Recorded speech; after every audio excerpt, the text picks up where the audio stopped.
Paolo Pileri è professore di pianificazione e progettazione urbanistica al Politecnico di Milano. È membro di gruppi di ricerca nazionali, internazionali, consulente scientifico ai ministeri, enti pubblici, fondazioni e amministrazioni locali. Siccome le sue giornate durano 30 ore, Paolo è anche un prolifico saggista e di recente ha pubblicato con Altre Economie Edizioni un libro che si intitola 100 parole per salvare il suolo. Niente, forse era meglio di no. Niente, no, sempre meglio il libro che il cellulare. E il sottotitolo è forse ancora più eloquente perché recita Dizionario urbanistico italiano. Noi ci eravamo già abituati, diciamo, al medichese quando capita di avere a che fare con gli ospedali, ma un dizionario urbanistico italiano forse ancora mancava, no?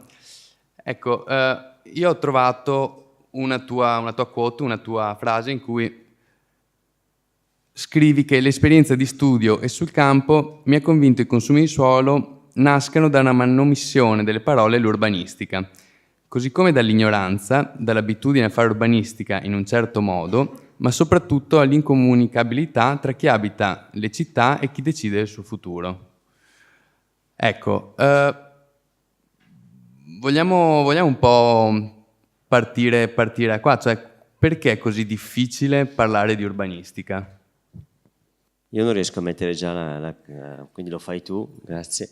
Perché è così difficile? Beh, però posso prima fare un elogio pubblico che non è solo per quelli che mi hanno invitato, perché in realtà quelli che mi invitano così lontano mi fanno svegliare un orario pazzesco, ma sono felice di essere qua a parlare di suolo. Ma voglio fare l'elogio pubblico per Conte. No, perché io ero, cioè, impazzivo di gioia le cose che diceva. Cioè, mi veniva, voglio fugare, come dire, non voglio uscire da qua col dubbio che voi nelle vostre teste magari pensiate, ok, questo qui bravo ragazzo, ma è pazzo, furioso.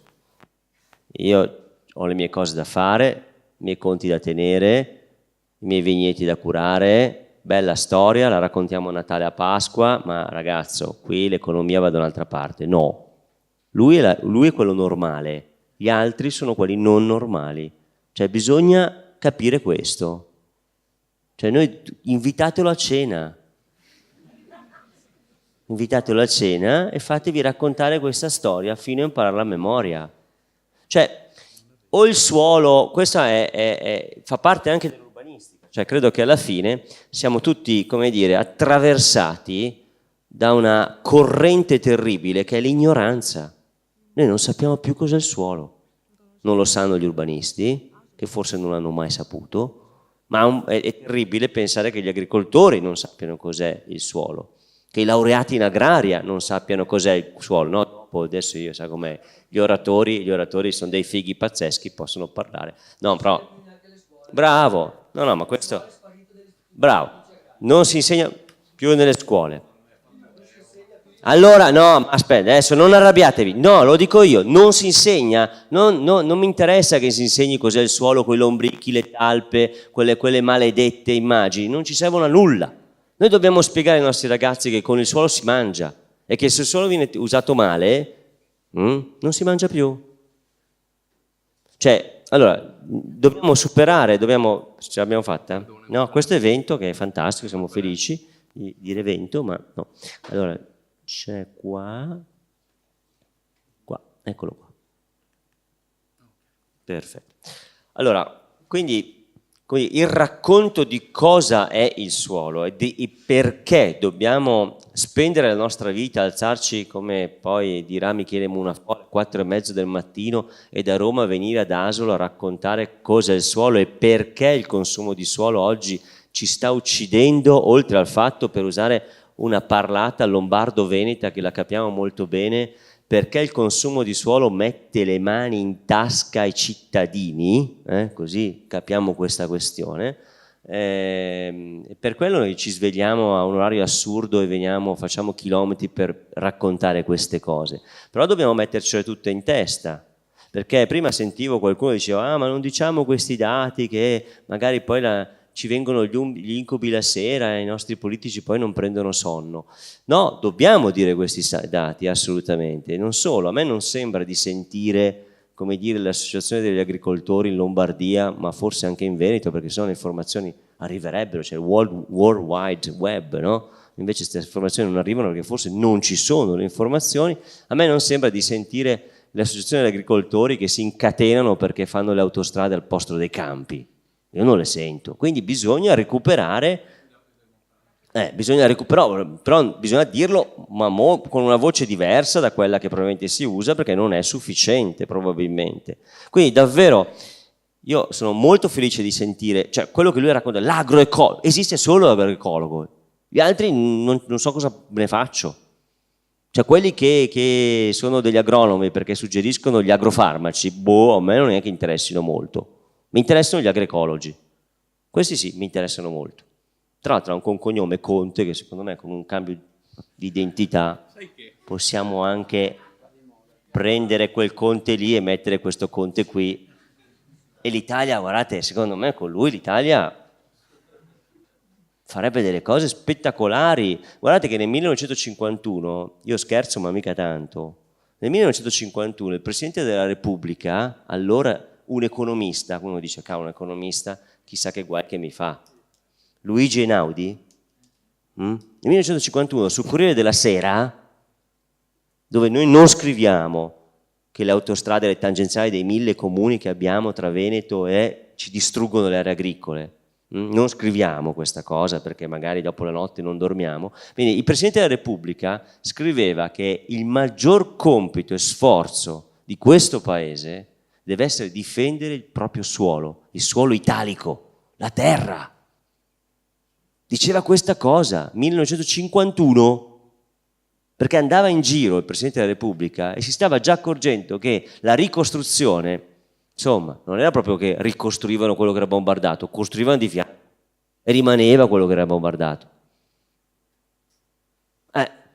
Allora è chiaro che fai due conti, lui è piemontese, aveva le sue tenute, le sue cose, faceva due conti e ha detto aspetta un attimo, noi qua non daremo da mangiare agli italiani se continuiamo a cementificare i suoli. Ed è quello che sta avvenendo. Noi in questo momento riusciamo con i suoli agricoli che abbiamo nel nostro paese, riusciamo come dire, a soddisfare il bisogno alimentare per il 60%, una roba del genere.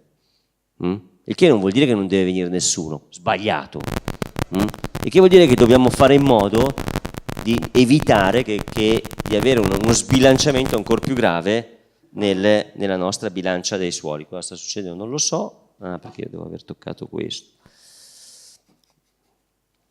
Ma fa niente, non è detto che le presentazioni servano sempre, adesso vediamo se riusciamo.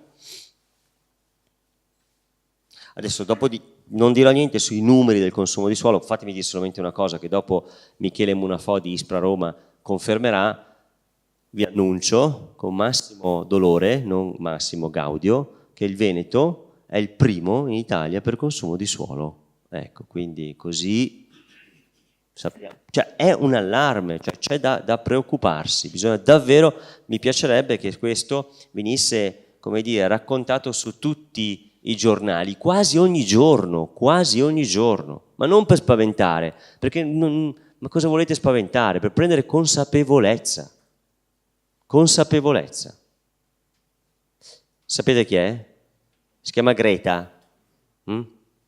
Greta, non lo so, svedese. Ora, gli svedesi sulla consapevolezza ambientale possiamo dire le peggio cose, su altre cose non lo so, ma sulla consapevolezza ambientale credo che ci bagnano il naso alla grande.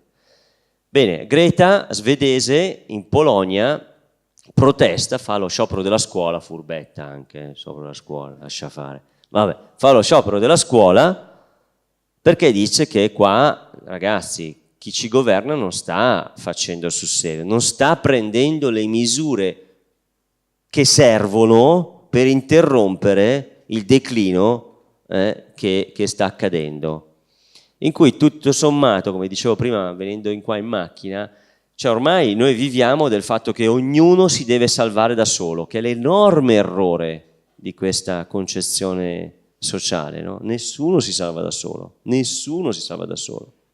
Io devo guadagnare il più possibile, chi se ne frega se il mio vicino perde. Questa è la perdita di tutti alla fine. Allora, quindi così il climate change. Qui non ci sono mediazioni da fare, la politica, l'altro giorno eravamo a Roma, ne parlavamo, no, continua a raccontare a me, che non ci credo, che bisogna lavorare per mediazioni, per compromessi, qui non c'è nessuna mediazione da fare. Se saliamo di 1 grado siamo fottuti, punto. Cioè non è che allora possiamo fare, dai, facciamo 0, no, siamo fottuti, punto. È seria la cosa, non c'è mediazione, c'è cambiamento, c'è Conte, ma Conte... Non Conte lui. No, ma per dire, certo, c'è quella roba lì, c'è quel cambiamento lì. È così. E tra le cose che dice anche questo, e veniamo un po' più al tema. Cioè dice, ma insomma, molto spesso parlare chiaramente anche se risulta scomodo. Parlare chiaramente anche se risulta scomodo, così le cose che ho sentito prima le chiariamo subito. Parlare chiaramente anche se risulta scomodo. E in urbanistica questa cosa davvero deve accadere, non sta accadendo, non accade da tempo. Nei nostri piani urbanistici, nella legge urbanistica del Veneto, la legge sul consumo di suolo del Veneto è una legge fake. Lo dico molto chiaramente, l'ho detto anche al governatore Zaia, non c'è nessun problema. Okay? È una legge che devi leggerla a partire, il mio libro, dall'inizio. La legge al contrario, dall'ultimo articolo, che ti dice le norme transitorie e ti dice già, guarda, quello che dicevamo prima è uno scherzetto, aspettiamo qualche anno e poi potremo consumare il 50% del suolo che abbiamo sempre consumato. E vabbè, e allora che facciamo? Una roba del genere. Ci sono una serie di deroghe incredibili, che facciamo fatica anche noi urbanisti, che sappiamo questo linguaggio, che sappiamo le parole, che conosciamo i termini tecnici, medicali, come diceva lui prima, e anche noi facciamo fatica a capire, quindi mi dico, ma chi l'ha scritta quella roba lì? Perché non ci incontriamo? Con quale responsabilità scrivi una cosa del genere? È un problema questa cosa, è un problema.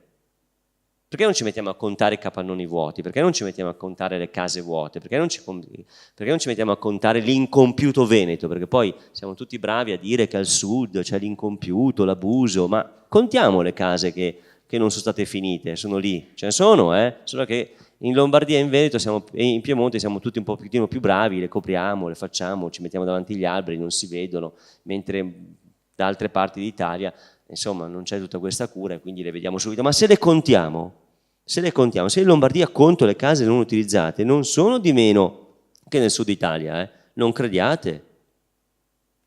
È questo che serve la ricerca, per quello che io sono Politecnico di Milano, per quello che non ci finanziano la ricerca sul consumo di suolo. Non ho mai ricevuto un soldo pubblico per fare ricerca, mai.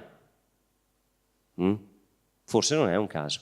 I soldi me li sono dovuti andare a cercare da fondazioni, da avanzi di altre ricerche che accumulavamo e reinvestivamo per fare 2 conti. Per fortuna oggi c'è Michele Munafò con ISPRA, un lavoro di partigiano, patriottico, mi piace di più dire, che si sono messi a fare, come dire, analisi statistica sui cambiamenti dei consumi di suolo. Quindi sicuramente da tante parti il consumo di suolo produce dei problemi, li produce anche per il fatto che oggi noi non capiamo più la questione. Questo è probabilmente così. Non la studiamo molto poco purtroppo e quindi i nostri ragazzi non è vero che escono dalle scuole sapendo che il suolo è una risorsa intoccabile, non è vero, perché in parte non viene più raccontato, va bene? Dedicano sicuramente più ore a capire cos'è internet che cos'è il suolo. Assolutamente, è così. Contate in una sera quante pubblicità di automobili vi passano sotto il naso, contatele, fate questa operazione, una sera prendete distanza dalla televisione e contate. È chiaro che dentro la vostra testa non passa l'idea di un paesaggio, andiamo a farci una passeggiata, no, passa l'idea quando è che mi compro l'auto nuova con quello che ho guadagnato col prosecco, così lo dico, alla fine dovevo dirlo, non ce la facevo a non dirlo. Allora, cos'è il suolo? Ha già detto Conte, quindi ci sono anche dei materiali molto belli. Ecco, c'è anche questo schema che io faccio sempre vedere, che a me piace molto, anche perché è una conquista nel mondo scientifico. Cioè anche il mondo scientifico, dico la verità, si è nel passato un po' addormentato nel spiegare che senza suolo non c'è una società. Senza suolo, il buon suolo, non c'è una società. Non andiamo da nessuna parte, andiamo solo a sbattere. Quindi nel 2009 due pedologi pubblicano questo schema su una rivista molto importante. E questo schema cos'è? Quello che oggi noi chiamiamo servizi ecosistemici dei suoli. Questo schema fa vedere che il suolo fa un sacco di cose, ma il suolo buono fa un sacco di cose. Se noi oggi non crepiamo perché nell'atmosfera non c'è troppa CO2, è perché nel suolo, in quei 70 centimetri, 100, c'è una quantità di carbonio che è 4 volte quello che c'è in atmosfera, 4 volte, sotto i nostri piedi. Ma attenzione, perché i suoli vivono, muoiono a seconda dell'inquilino del piano di sopra. L'inquilino del piano di sopra è l'urbanista, il trattore, l'agricoltura fatta male, le inutili villette che non abbiamo bisogno, è quella roba lì. Se l'inquilino del piano di sopra chiaramente usa il suolo senza capire che cosa sta distruggendo, vi dico anche una cosa, cioè il suolo muore. Vi dico anche due questioni che vorrei che vi scriveste proprio, come dire, all'ingresso di dove lavorate. Il suolo non è una risorsa rinnovabile. Per generare 2,5 cm di suolo, c'è scritto da qualche parte, eccolo qua, per generare 2,5 cm di suolo occorrono 500 anni.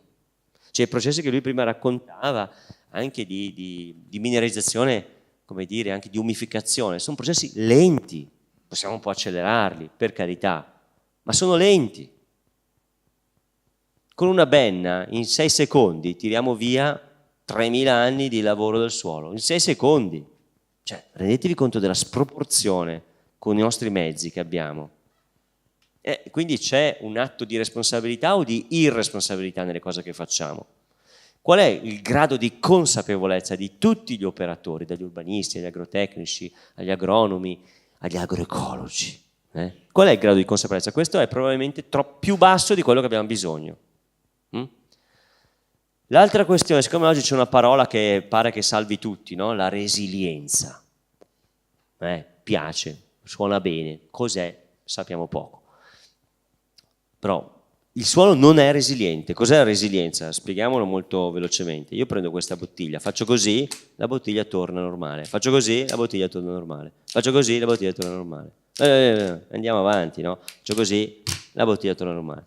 E qui noi siamo, guarda che bella questa bottiglia, che torna normale. La bottiglia è resiliente. Siete contenti? Il problema è che voi avete visto la bottiglia, non avete visto quel farabutto che gli dava il pugno. Ecco, concentratevi sul pugno, non sulla resilienza. Perché la resilienza è un concetto interessante, ma che ci frega.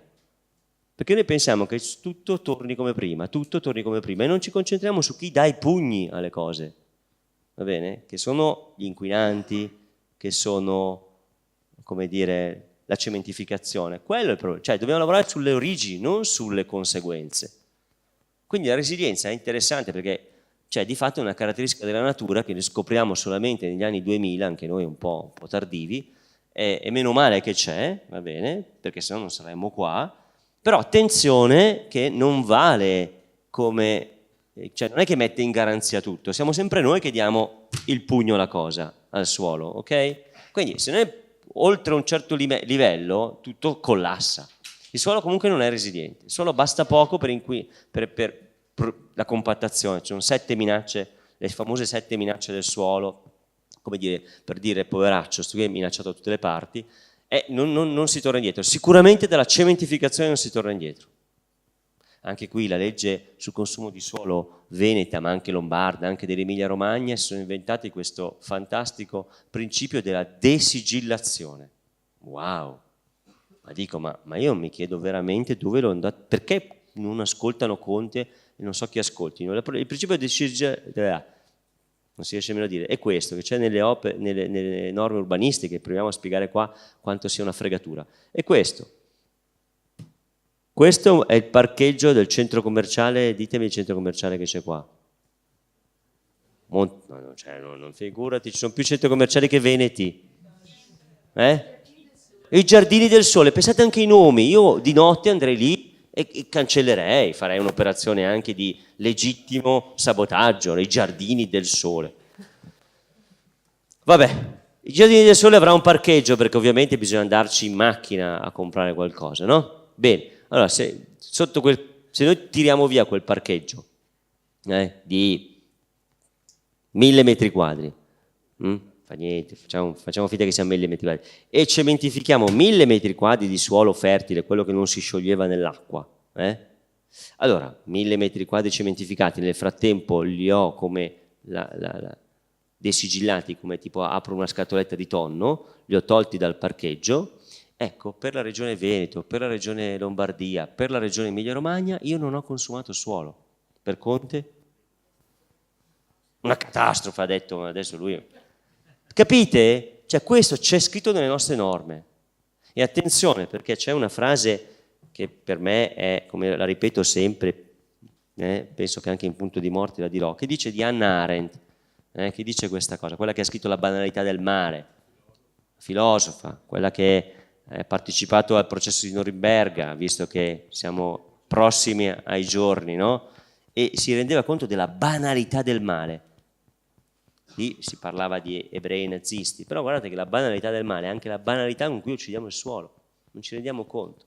Bene, Hannah Arendt diceva una cosa incredibile, diceva che il dissenso implica consenso ed è il tratto caratteristica di un regime di libertà.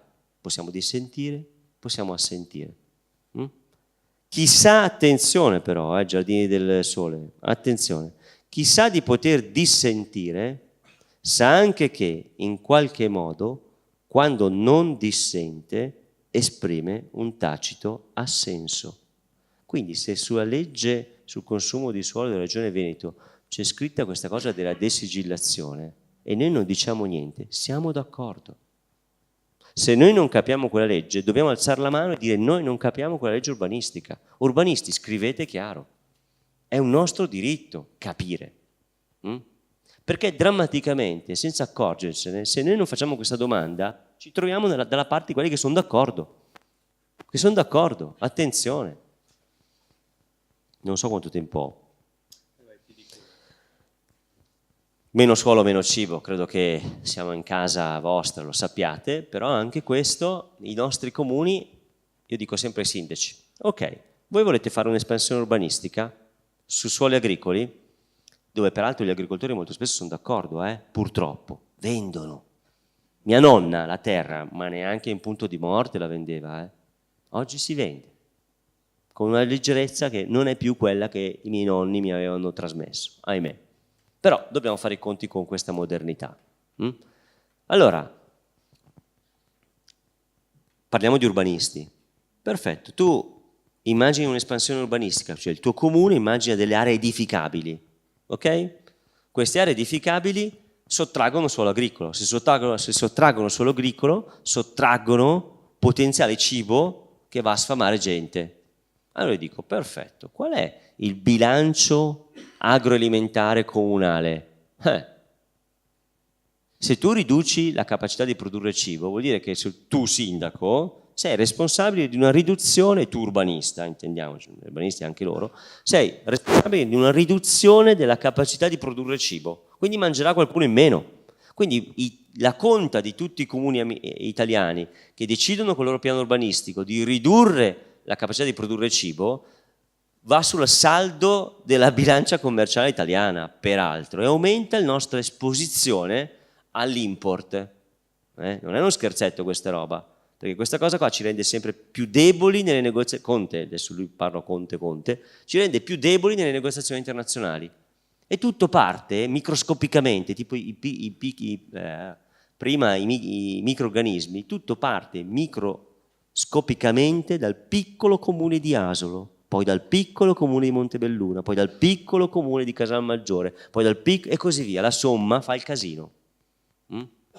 Allora io dico, senti, ok, si riducono di 3 persone quelle che possono mangiare nel tuo comune, comincia tu sindaco, ma per sempre non mangi, Perché noi siamo abituati a un'idea che il cibo è infinito, non è infinito il cibo, non è infinito, quindi anche questo sarebbe molto interessante, introdurre una legge che anziché introdurre questa stupidata del bilancio ecologico uguale a 0, introduca invece un principio che dica ok, facciamo i conti con un bilancio agroalimentare, facciamoli, sarebbe molto più interessante, però non lo propone nessuno. Io avevo proposto, l'avevo mandato, un politico nella scorsa legislatura avevamo costruito un disegno di legge, quindi esiste un disegno di legge con questo principio, ma è morto lì. Facciamo vedere un'altra cosa, questa, prima abbiamo parlato di mettere in mano le tasche, le mani in tasca agli italiani. Fate conto che un ettaro, allora prima in quello schema di prima che poi non ho commentato, ma insomma il suolo fa tante cose, sequestra il carbonio ma anche è permeabile, se non è compattato, se è un buon suolo è permeabile, è molto permeabile, se no si riduce la permeabilità. Chiaramente sul parcheggio dei giardini del sole la permeabilità è 0, ma in certi campi dove passano dei bestioni da chissà quanti quintali, ahimè, la permeabilità si riduce, anche nelle aree agricole, intendiamoci. Non è 0, l'unico vantaggio della non cementificazione è che tutto può essere ripristinato, volendo. Nella cementificazione tutto non può essere ripristinato, quindi l'urbanizzazione è la peggior cosa. Allora, i servizi ecosistemici sono quella roba lì per cui il suolo fa delle cose a costo 0. Nel momento in cui io cementifico, tutte le cose che il suolo fa, tra cui assorbire un po' di acqua, tenersela lì e rilasciarla piano piano, non lo fa più. E quindi noi dobbiamo metterci tubi, dobbiamo andarli a pulire i fossi che non facciamo più, dobbiamo andarli a cambiare i tubi se si sono rotti e non lo facciamo più. Tutto questo ha un costo. In Germania, dove studiano queste cose, dove ci sono dei finanziamenti pubblici alla ricerca, cose che non ci sono qua, studiano queste cose, sono arrivati a dire che un ettaro di suolo assorbe una quantità d'acqua che sono 3,7 milioni di litri, con delle piogge, 3,7 milioni di litri vuol dire 150 tir di acqua, tanto per intenderci, un ettaro di suolo, un ettaro, e questa roba qua, se noi dovessimo, come dire, ogni volta che cementifichiamo, dobbiamo spendere 6.500 euro all'anno per compensare il fatto che non c'è più quel suolo che è permeabile. Quindi anche questo nei bilanci dei comuni vorrei vederlo. Vorrei vedere che quando decidono di urbanizzare devono avere i soldi per supplire ai benefici che quel suolo non produce più. E non è solamente l'acqua, mancanza di cibo, poi c'è il sequestro di CO2, quindi aumenta la temperatura per colpa dell'urbanizzazione. Capite quante responsabilità? Per quello che il recupero deve essere solo recupero. Il secondo tempo di questa modernità, per quanto riguarda l'edilizia e l'urbanistica, è solo recupero. E ne abbiamo, ci siamo fatti già delle stime, perché purtroppo anche questo non viene contato, abbiamo già fatto delle stime che per i prossimi 15 anni il settore dell'edilizia, ma va tranquillo, solo a recuperare quello che c'è, ma va tranquillo, e anche noi non ci mancheranno le case, e anche per quelli che arrivano non mancano le case, pensate quanta roba è stata fatta. Ultima cosa che dico, poi questi sui numeri non diciamo niente. Dico questo, che è un grafico tosto, che abbiamo pubblicato sul rapporto sul consumo di suolo 2 anni fa, e che mostra un'altra cosa che dovrebbe convincere anche i non vedenti e i non udenti, che il consumo di suolo non ha senso. La linea tratteggiata è data, allora, questo grafico mostra sulle ordinate, quindi in verticale, il consumo di suolo marginale. Che cos'è? È un indicatore che a me piace tantissimo, che è il rapporto tra il suolo che è stato urbanizzato e gli abitanti nuovi che sono arrivati, perché tu dici io consumo suolo se devono arrivare abitanti, giusto? Se no, perché devo consumarlo? Sotto ci sono tutti i comuni italiani organizzati per grandezza, quindi tutti suolo consumato dei comuni tra i 0 e i 500 abitanti, tutto il suolo e così via, ok? Quindi a sinistra sono i piccoli comuni, a destra i grandi comuni, per intenderci. La linea tratteggiata è pari a 3.893 comuni. La metà dei comuni italiani. Ora, la linea tratteggiata è data da tutti i comuni che hanno consumato suolo mentre gli abitanti se ne andavano via. Non arrivavano abitanti, andavano via. 3.893 comuni hanno consumato suolo nonostante non c'era pressione insediativa, nessuno glielo chiedeva. 3.893, cioè se io fossi Conte, cioè questo è un dato pazzesco, fermerei tutto, direi fermi, ma cosa stiamo facendo? Cioè capito, è come se voi, come dire, d'estate accendeste la stufa, così, tanto, ma sì, accendiamo la stufa, che ci frega noi, ci sono 40 gradi, la accendiamo lo stesso, capite? Cioè non ha senso sta roba qua. 3.893 comuni.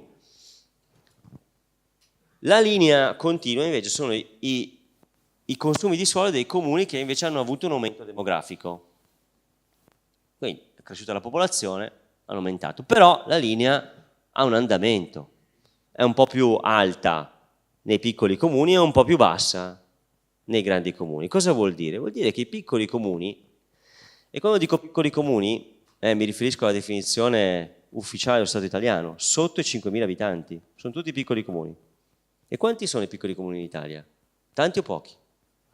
Noi ci piace avere tanti campanili, ognuno governa nel suo, che vuol dire 4-5 famiglie che fanno quello che vogliono, Non lo dico in Veneto perché non sono capace, ma ci siamo capiti. Vuol dire che ognuno di noi fa quel che vuole.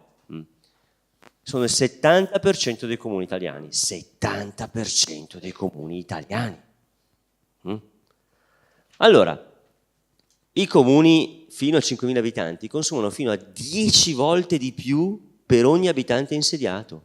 Quindi vuol dire che i nostri piani urbanistici che ci facciamo tra 4 famiglie, 2 urbanisti, 3 sindaci, adesso lo dico per farmi capire, però c'è questo problema effettivamente c'è un termine, dopo mi verrà, di prossimità, di troppe prossimità tra chi governa e chi ha gli interessi a recuperare rendita. Parliamoci chiaro, io ho il terreno, mio zio è il sindaco, dai. Non è tutto così, voglio essere chiaro. Però è evidente che se non ci sono delle barriere che monitorano, controllano ed evitano queste distorsioni, queste cose possono avvenire. Io ne so di tante, quindi mi sono convinto che, ahimè, senza un filtro il tè non lo faccio buono. Questo filtro è andato via e quindi tutte le volte viene fuori dei pasticci. Bene, e questa cosa qui lo dicono anche i dati. I piccoli comuni sono quelli che hanno consumato più suolo, per n ragioni, per quello che ho appena detto, e questa si chiama corruzione, anche se è culturale, intendiamoci, questo l'ho scritto nei miei libri, quindi lo ripeto senza problemi, ma anche per rendita, anche del comune, perché il comune più urbanizza più incassa, adesso meno, in questi giorni le norme sono cambiate da qualche giorno, dal 1° di gennaio, quindi non incassa più gli oneri di urbanizzazione, però incassa una serie di tasse, di imposte, quindi gli conviene. Quindi incredibilmente il comune negli ultimi 25-30 anni si è trovato da difensore del suolo a collaboratore del consumo di suolo e noi non abbiamo detto niente, o poco, troppo poco. Quindi fanno a gara i comuni ad avere il centro commerciale, perché ci sono tutta una serie di vantaggi, che non sono i posti di lavoro, ma sono altro. Dopodiché questi soldi possono spendere per qualsiasi cosa, terribile, quindi vuol dire che il suolo che lui ha raccontato diventava un bancomat.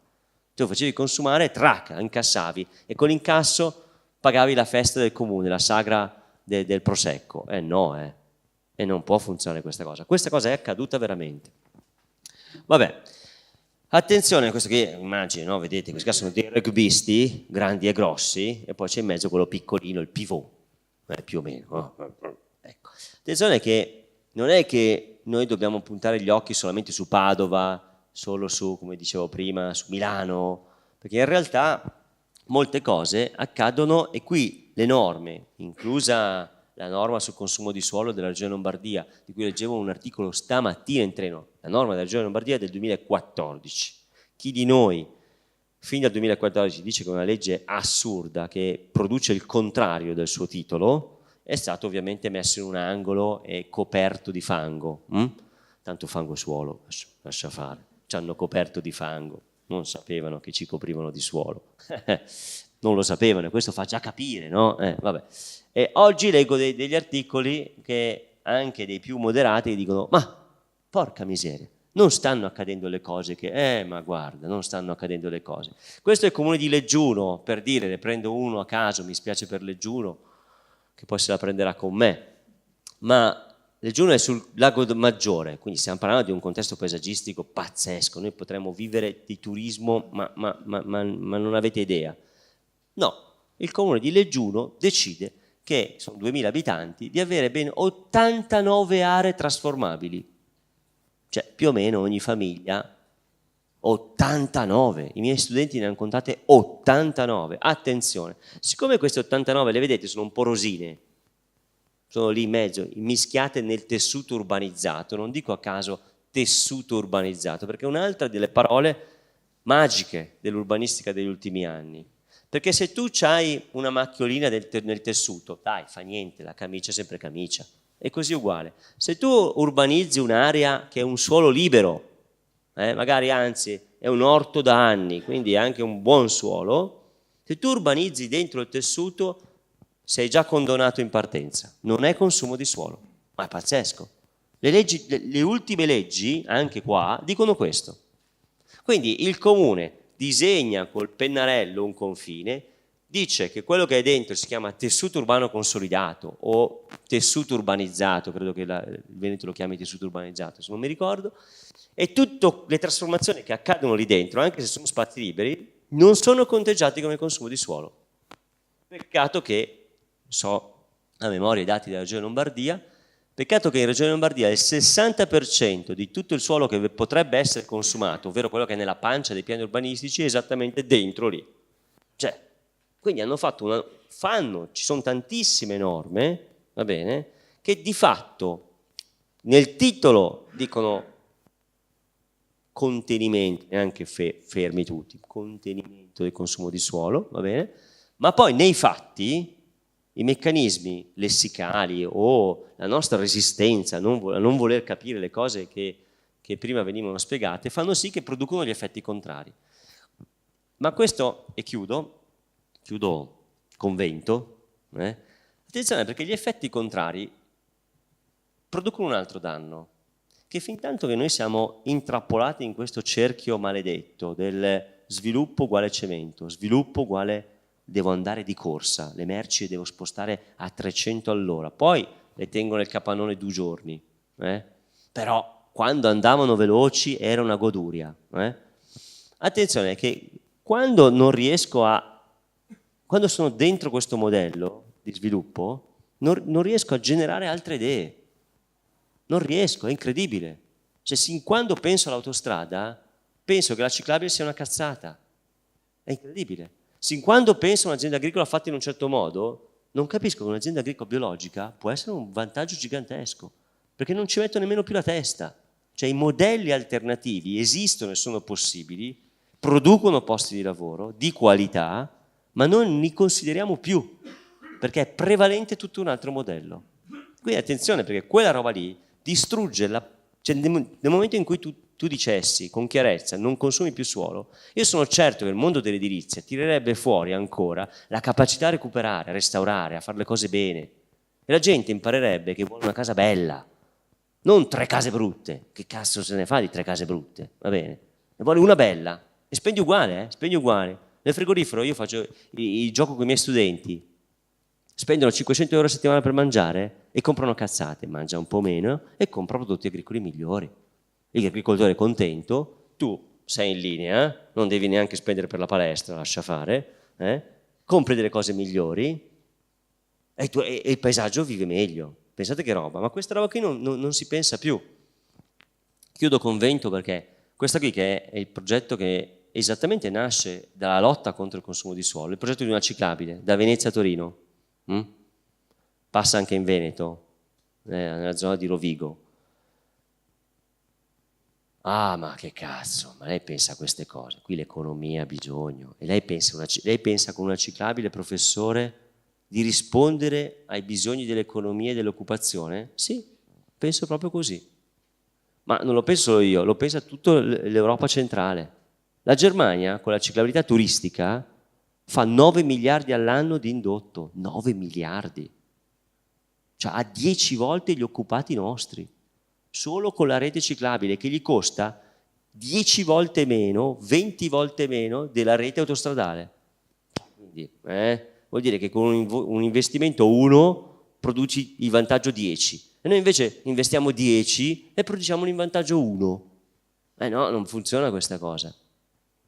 Cioè, nei bilanci delle regioni ci sono le ciclabili comunali che servono giusto per andare dal centro al cimitero. Per carità, al cimitero fai anche i fiori, quelle robe lì, hummus, fai delle cose anche interessanti. Ma non fai economie. Allora, pensate quanti modelli, questo solamente per dire quanti modelli alternativi esistono nell'urbanistica, esistono, come dire, nel turismo, ma sono spenti, chiusi, perché comunque siamo abbagliati ancora da questo modello qua. E questo non funziona. Per quello che dico, invitate a cena Conte. Fate raccontare, no davvero, la storia di quella roba lì va raccontata all'infinito. Guardate che quel piccolo filmato che ha fatto vedere, io ne potrei far vedere un altro di Berlino che si chiama Let's Talk About Soil, bellissimo. Guardate che quei filmati costano il sangue a noi ricercatori. Cioè, per fare il filmato di Let's Talk About Soil a Berlino hanno speso centinaia di migliaia di euro del contribuente, europeo peraltro, quindi anche vostro. Ma perché l'istituzione scientifica dell'Università di Berlino si mette a fare cartoni animati? Perché è cretina? Non sanno cosa fare? Hanno troppi ricercatori? Non sanno più studiare, fanno cartoni animati? No, perché avvertiamo il bisogno che le questioni scientifiche debbano trovare dei linguaggi, e torniamo alla questione del libro, dei linguaggi che si facciano capire da tutti. Perché è talmente urgente la questione che ci stiamo accorgendo che anche noi parliamo a noi stessi. Questo non può funzionare. Che me ne frega a me di parlare di un mio collega, che peraltro non mi ascolta, quindi anche doppio tempo perso, no?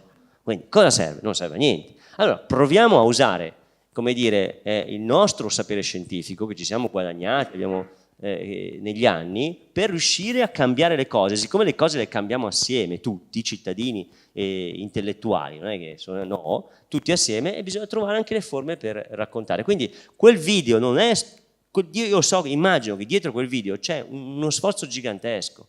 Gli scienziati probabilmente sono stati interpellati, chiamati, letti paper, e quindi oggi sono delle sintesi meravigliose, per quello che dico invitatelo a cena. Io dopo verificherò quante cene fa all'anno. Grazie.